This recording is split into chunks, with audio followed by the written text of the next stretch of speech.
So for those who are just joining us, my name is Ann Rossley. I am here with my colleague and sidekick, Kyle Harvey. We are both real estate agents selling luxury properties in the Gold Coast for Baird Warner. And we love to come to you live weekly to talk about what's happening with real estate in downtown Chicago. Good morning, Kyle. Good morning. And we cover more than just downtown and the Gold Coast, but we focus really on the north side as well as what's happening generally in the city. Yeah, exactly. Yeah. So what have we got today? What have we got this week for stats? Yes, so we have statistics as usual. Then we're going to talk about home inspections in detail. And then if we have time, we have a why hasn't this home sold segment, which we've done before and I love. So with all that in mind, I'm going to share my screen and let's talk statistics. I've got something new for you this week that we haven't done before. This is the MRED snapshot. MRED stands for Midwest Real Estate Data. This includes Chicago, Greater Chicago, some suburbs, all in all, a lot of ground. And, you know, downtown Chicago, as you know, if you've been watching, is different than what's going on in the suburbs or some of the lower priced areas. So I wanted to give us more of a macro look this week at what's going on. This shows the number of closings in the whole entire area by week, and it shows versus previous year. And so this first chart shows closed listings, and this week there were 4,204 closings. That compares to 4,899 previous year. We've had 4 weeks in a row where the number of closings has been less than the previous year, but that's the anomaly because as you can see, for every other week, the previous 18, there were higher numbers of closings in 2021 than in 2020. Well, let's go back to that also. What this doesn't have, which is sort of frustrating, is it doesn't have 2019. And 2019 was the last normal year. 2020 is such a weird year because of COVID. What happened was the market sort of took off as people were like, during the summertime when we have a little bit of a break, I need to get a different house. I need to move. And so these summer month closings for last year are counter to the tradition, which is sort of in June and July, it starts to dip as people go on vacation and do other things. So 2020 is just such a weird year, and I can't wait to get beyond it to really see what's happening. Yes, exactly right. So, and high closings, but that's because people were coming out and looking in June. And I have a cool slide for you in a little while. Good. Sorry. All right. Residential listings under contract. So this shows, again, this is last year. No, wait, this is this year versus last year in green. Yeah. Properties under contract. And here's the thing that I noticed. There's only 1 week, 7/5 to 7/12, where we had fewer properties go under contract than in 2020. So that shows you and that was this week right here, week of 7/5. And I think last year, no one celebrated July 4th. Right, exactly. We were all sort of stuck. Right. So, but the interesting thing is, last year was a big year in total. And this year's even bigger. Okay, this is kind of a fun one. This is how much is on the market by week. And as you can see, our inventories are increasing. The blue is active. The black here is temporarily off market. So we're kind of ignoring that. But these are active. And you can see that inventory is increasing. And in fact, in the MRED marketplace, there are 60,000 active listings on the market. That's up 12% versus March of this year. So, but remember, we were crying in our milk that we didn't have enough listings. So it's normalizing. Yes. Okay, here's a fun chart. If you ever wondered how many open houses there are versus how many are on the market, we just said there were 60,000 properties on the market in the whole MRED area. Last week, there were 3,000 open houses. And you can see we're trending. It looks like about once a month, everybody slows down. But we're trending higher, I'm sure, because we have more listings. This is the one I thought was so fun to look at. this is number of showings, but take a minute to get used to this chart. Every year they start fresh at 0, and they take the very first week of January, and they make that the baseline. So that's why you see everything's at 0 here at the beginning. And then everything is either up or down from that number. Okay. So it's kind of a quirky way to look at it, because maybe January this year we were gangbusters, right? But and look, we did. We took off like a shot. Took off like a shot this year. And then dipped, and then whoa went up. Yeah. Then whoa went up. And this is typical. Remember how we always say that at the start of the spring season is Super Bowl Sunday, like in February. Here we go in March, April, we're kick up, up, up, up. Interesting. Look how it kind of follows the trend of 2019. We're becoming more like 2019. Yeah. And don't even look at crazy COVID year. Look at that dip. Yeah. Yeah. Yeah. That's when we were all in our homes. But isn't this interesting? So I think it's a really great way to answer the question for our clients. What does a normal real estate year look like, and when should I go on the market? Well, if you want to be on with every other listing and be there when most of the showings are there, yeah, maybe you want to go on in March, April. But it's not like we're down at 25% of January in the holidays here. We're down a little bit, but there's still a good number of showings. I also wonder this year, with all that's going on with the remaining parts of the pandemic, that we might start to see the showings for this year go break from 2019 and have a stronger fall. I'll be very in this direction, maybe. Yeah, that it might sort of stick around at this level and not do the dip. It just might not. We'll just see. I don't know. It's going to be interesting to see. You're right. Right now, I'm feeling, and this is just anecdotal, I'm feeling like showings are off a little bit. My activity is a little bit slower in terms of showing requests than it was 2 months ago. But I think everybody is so embracing the summer. I'm anticipating, like you are, that once we hit Labor Day and, kids are back to school and people are back in the fall mode, I think you're right. I think we may be a little bit higher in showings. Hope so. We'll see. Rates are certainly at a point where people should be doing that. Okay. Sold price. Now, when I first looked at this chart, I'm like, okay, we're static on sales price. But then when I dug down deep into the numbers, and again, this is the whole area. So the median sales price is $290,000.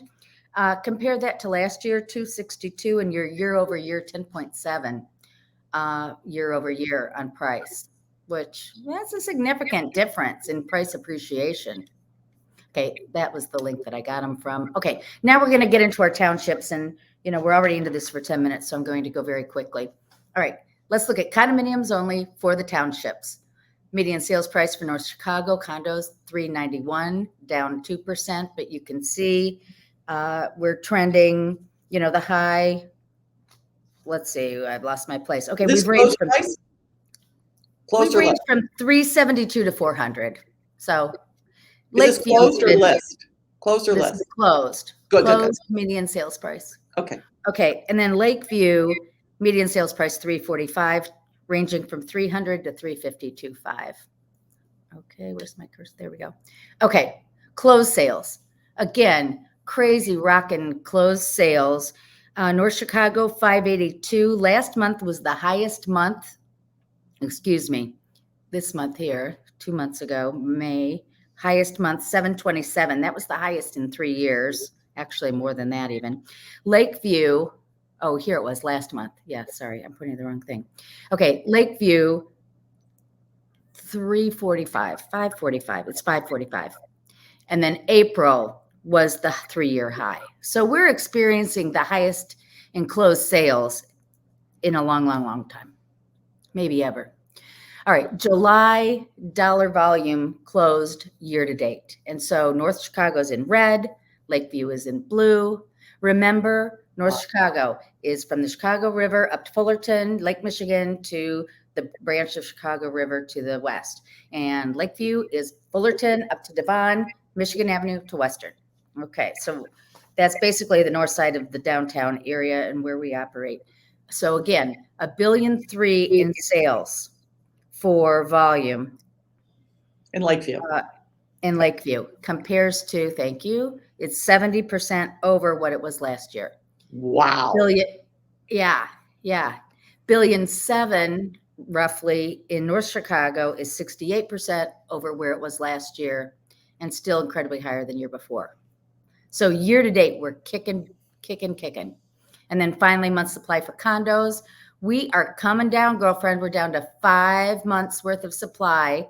So we're starting to become more of a seller's market in North Chicago than we had been. And Lakeview, of course, is at 2.9. It's a hot seller's market. Okay, single family homes.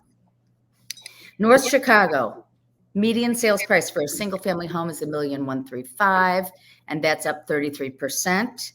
The Lakeview is 1,177, and that's the highest it's been in a long time. Wow. Yep. Closed sales. Again, closed sales for single families are way up. Last month in North Chicago, 68, in Lakeview, 69, and the highest numbers were 94 in May and June. Dollar volume year to date. Okay, North Chicago, 539. I think I cut off a little here. It just says a chimney. Up the graph. Yeah, exactly. It's supposed to be here. So let's see. North Chicago first. 537 million is up 133% versus previous year. And it should be 539 for Lakeview. So they're almost identical. And that's up 74.4% versus previous year. So single family sales are way up as well. And then month supply of homes, no surprise, 3.3 for North Chicago, 2.8 for Lakeview. So that's really hot market, even though it's sort of in a summer lull. Exactly right. So that's statistics. Let's leap into inspections. All righty. Home inspections. Let me pull my notes out so I can be with you here. All right. Kyle, why should a buyer get an inspection? So inspections come up after you make an offer. As part of your offer, you put in there that you want the offer and the contract to be contingent on the home passing an inspection. And by passing an inspection, it means that the findings of the inspection make you comfortable with moving ahead. So in Chicago, there are a bunch of reasons to get it. Number one, you got to know what you're buying. This is going to be the biggest purchase of a lot of people's lives, and you got to know what you're buying because you don't want to get a money pit. Two, Chicago is a city and in a region of weather. And weather, as we've seen recently, Miami, we talked about, wreaks havoc on buildings. And so you need an inspection for that.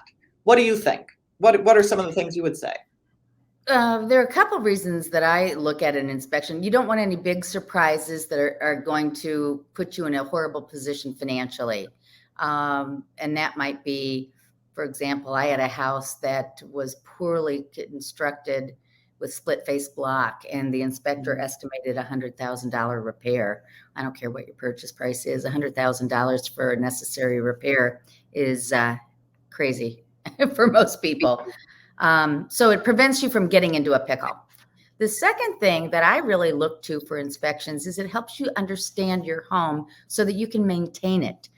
These inspectors will go through and they will tell you, here's the filter, change the filter, here's how you do it, here's your water shut off, here's your sewer clean out. This is what you need to do. Your roof has a tear off and you're only 5 years in, so you've got 15 more years on this roof. Or the furnace is, 12 years in, the useful life of a furnace is 15 years. So you're going to have to think about replacing it. An inspection is not always to do an up or down on the house. It's also to help you learn about the home, to maintain the home, and to feel comfortable about your purchase. And that's why you and I really strongly encourage our buyers to attend the inspection, because Right. a lot of the inspectors, especially the good ones, the ones we'll recommend, are teachers too. To just the point that Anne made, will teach you about a home, and not everybody knows about a home and how it works. Yeah. Well, right. Especially in our marketplace where people are in a condo and then they buy a house. They're like, all of a sudden, how do I manage I don't know this what I would thing? do. I don't know what I would do. You know, the reason we live in a condominium is we just hand over our money every month and say, take care of it. But you get into a single family home and it's like, whoa. Yes. Okay. So what to expect with an inspection? Inspections can range, like if you're in a 1-bedroom condominium where the heat and the air from the building, you could be done in an hour. You know, because inspectors do not inspect common areas of the condominium if you're in a high rise. So in terms of time, it can be, there's one inspector in Chicago who's notorious, and I was at a 2-flat in Bridgeport, and he was there for 7 hours doing an inspection. Now that's the longest I've ever had. I'd say if you're in a single family home, expect 2.5, 3, maybe 4 hours is it typical, wouldn't you say? Yes. Depends on the complexity of the home, the size and complexity also. For example, if you've got a crawl space in an attic and a this and a that, and it's old and blah, blah, blah, it can be a longer, but. Right. Yeah. Exactly right. You mentioned attending the inspection, and I wholeheartedly concur. Buyers should always attend their inspections if at all possible. We've had lately with some COVID, some buyers out of town, and so we've used FaceTime and some other opportunities for buyers to be there virtually, but I would say yes. Okay. Anything else on what to expect, Kyle? Yes. So inspectors that we recommend are certified by there's an inspector association. I'm sorry, I don't remember. American Society of Home Inspectors or International Association of Certified Home Inspectors. Them. Yeah.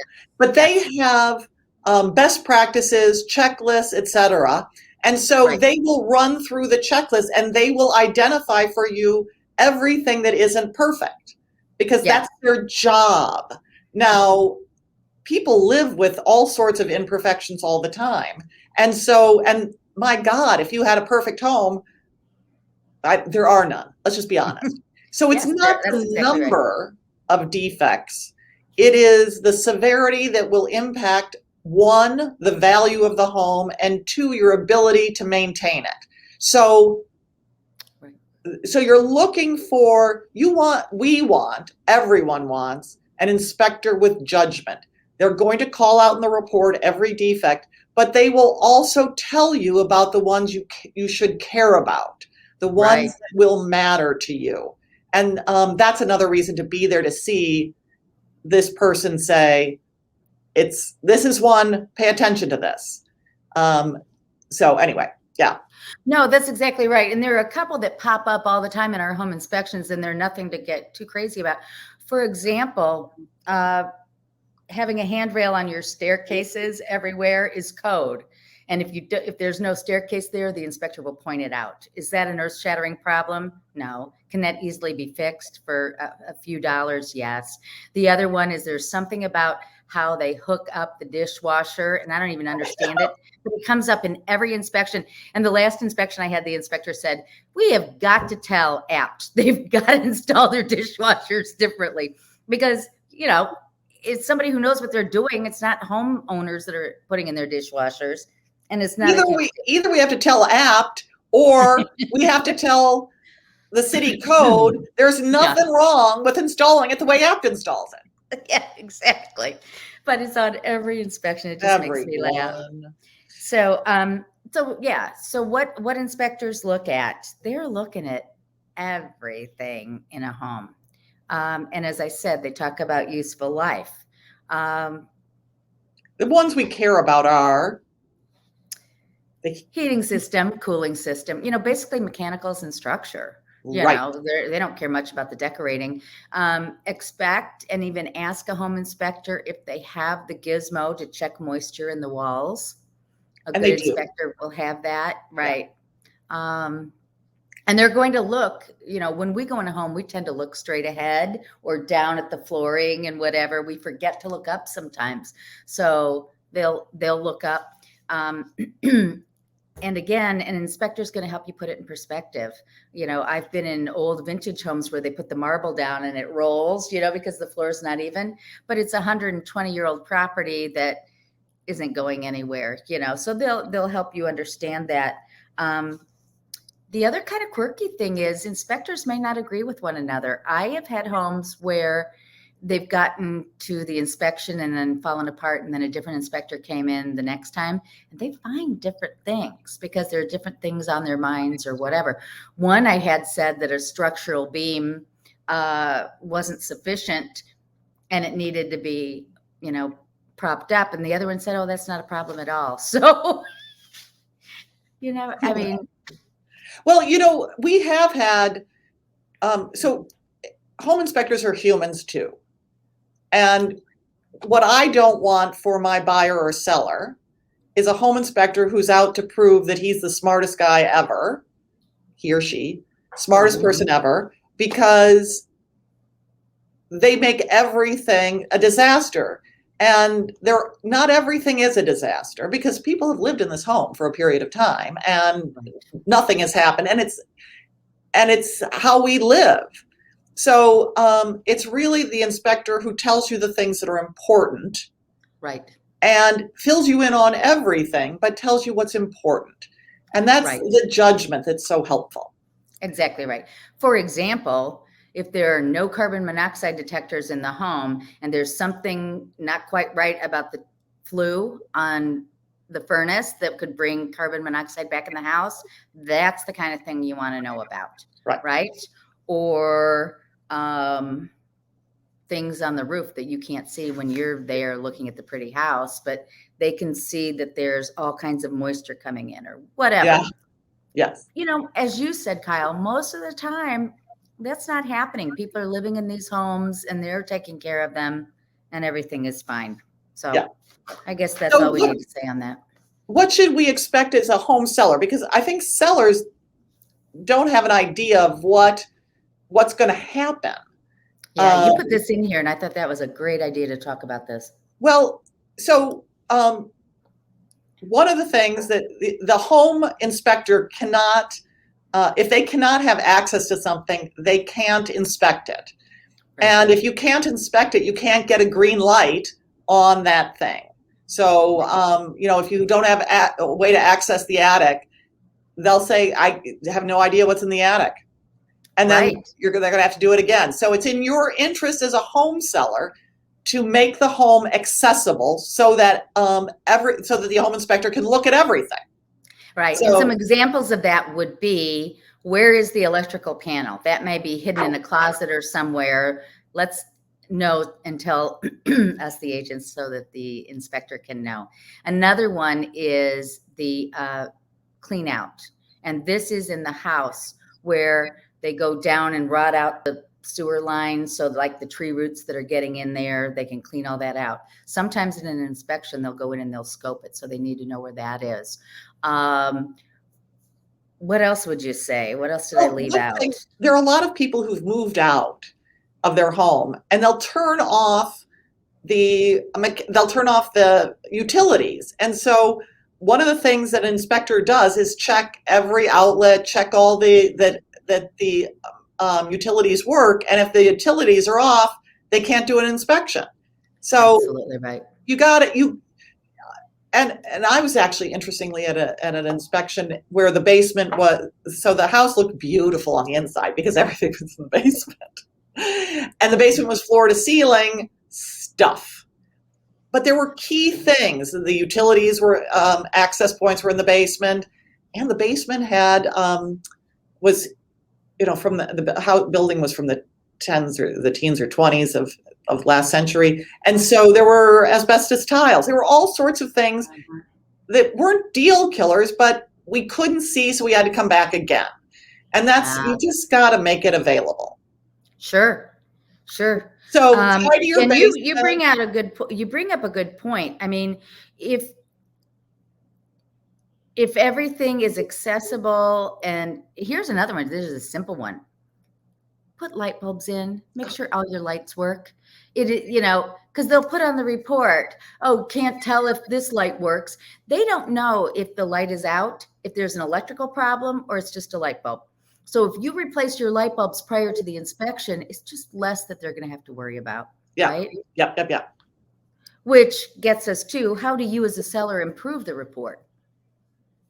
Well, I've got a listing that's about to come on the market. They did a pre-listing inspection because it's a house that is beautiful, in good shape, but they want to get rid of all the little things, address the little things that will become a source of negotiation once they go on the market. They want to clean it up, get it ready so that everything looks perfect. What do you say? Yeah, well, in a perfect world, yes, pre-inspection, but if you've been maintaining your home and you can show the HVAC maintenance records, if again, you've repaired all the little things that are, jiggly, like cabinet doors or, any closet doors that are sticking or whatever, make sure your windows are opening properly, just all the little stuff of maintaining a home is going to go a long way to making the inspector, because these inspectors will say, wow, this home's been really well maintained, or, they'll say that and make the buyer feel really good about their home purchase. So don't think as a seller that these are big, scary deals. They can actually be a good way to really solidify that buyer's intent to buy. And they can also help when when there's a little bit of negotiation, you're pushing back, the buyer's not going anywhere. They want that house. Right. Yeah. Excellent. So as you said, no home is perfect. No home is perfect. And buyers have to remember this, sellers have to remember this, but if you want top dollar, seller, get your home ready to be inspected and get it ready to be marketed. Right. Everything can be fixed for a price. Yes. Speaking of price, cost of inspection. Well, it depends on the size, where it is, who you're dealing with, how busy the inspectors are. Right now, inspections are pretty expensive because there's so many properties being inspected. Right. But for a small condo, the 1-bedroom condo, you'll pay in the $200 to $350 range. And for a house, you should expect to pay in the $600 to $800 and more, depending on the additional inspections you have to do. What are you seeing? Yeah, no, I think that's spot on. Spot on. Let's talk about choosing your inspector. Mm-hmm. How do you choose your inspector? Well, there are two great websites, one for American Society of Home Inspectors and the International Association of Certified Home Inspectors. And, if you Google Home Inspector Association, these two sites will come up. But also, we have a list of people who have worked for our clients, buyers and sellers, and worked well. And we keep that for you. And then you can decide amongst those people who you'd like to hire. So there are a bunch of ways you can find these people. Yeah, and I would just add I agree with everything you said. We have come across inspectors who are alarmists, who have egos, who just want to show you everything they know about inspecting. And we would not guide you to those. We represent you, the buyer. And so when we recommend an inspector to you, we really want you to have somebody who finds everything that is potentially wrong with the home, because we believe you should be fully informed when you're buying. And again, everything is fixable for a price. And we'll get to that in a second, but we certainly have great recommendations for you. Yeah. You mentioned before other inspections. Yes.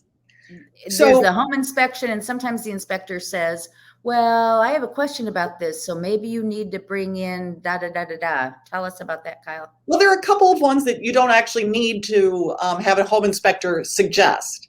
For example, radon. There are certain neighborhoods where radon, a natural gas, is present. And the tricky thing about radon is it can be cancer causing if you don't take steps in an area that has radon to dissipate radon. Yeah. There are things one can do. Even if they find elevated radon levels, there are things you can do to make the home safe for people. But anyway, there's a radon inspection in certain areas you really got to do it, but it can appear anywhere. And let me just say this too. City of Chicago, chances are you're not going to find it. If you're on the 3rd floor or below, we have a radon inspection. But, in Oak Park, we get it frequently. And there are a lot of mitigation systems in homes in Oak Park. Yeah. So it exists. And we would never tell you don't do a radon inspection as a buyer. Termites. So it depends on the structure of the home. But termites, especially for a much older home that has wood construction, it's just worth knowing. Sometimes you can wait for the home inspector to say, oh, I'm seeing evidence of termite infestation. But sometimes you just might do that yourself. Oh, you know what? Here's a story that I haven't told in ages. We lived in a 1908 house in Lakewood, Balmoral. When we bought the house, it was a multiple offer situation. We paid over list price. We were in love with this home. But it's the only time in my real estate career I've seen this. Every 10 inches, there was a little hole drilled just above the baseboards all around the house. And they thought it was to mitigate carpenter ants. But no, we never saw carpenter ants. So anyway, so that was kind of an interesting thing. All right, asbestos. Asbestos, we generally don't have a separate inspector, but if your inspector, the one you work with, will be experienced enough to be able to say, I have concerns that it's a potential problem, bring in someone, or let's test for it. Mm-hmm.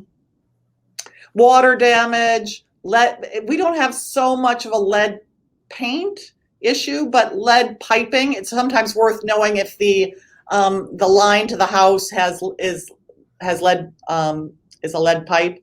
And that's sometimes worth knowing if you want to put in a water filtration system. Right. Mold inspections are generally not done, but if an inspector sees something that leads them to believe there might be a mold problem, then we would encourage you to get an additional mold inspection. Mm-hmm. But they're not a typical extra inspection in Chicago. And any other safety issues, I've had a couple of times where we've brought structural engineers in just to make sure that, the roof can hold the weight. And roof, sometimes a roof, if it's an old roof or you don't know the age of the roof, you want somebody to come in and look at it. Fireplace, same thing. Yeah. Especially if they do not have records, you want to check it out. Right. Next steps after a home inspection. Yes. So you get the inspection and it's going to have, here are the serious things to be concerned about. Here are all the other things that are just things I noticed. So at that point, Kyle, what do you do?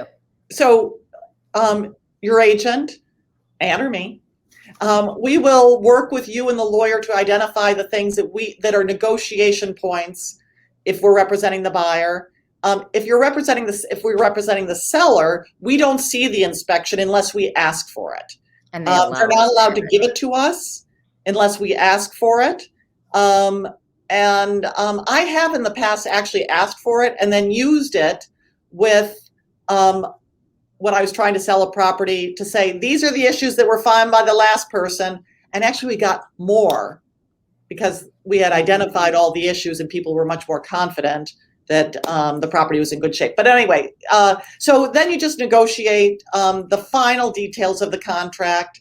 And usually through the attorney, but sometimes we get involved as well. We help facilitate it, make it palatable. Right. But most importantly, the inspection is your guide. It solidifies your thought process on the purchase. It prevents you from having huge problems, and it's an important component of the home buying process. Right? Yes. We're out of time today. So next week we'll do why hasn't this home sold? As well as other relevant topics. Exactly right, which are yet to be determined. So send us your questions. This is this week's Monday Morning Coffee with Kyle and Ann. Thank you so much for watching, and we'll see you next week. See you next week.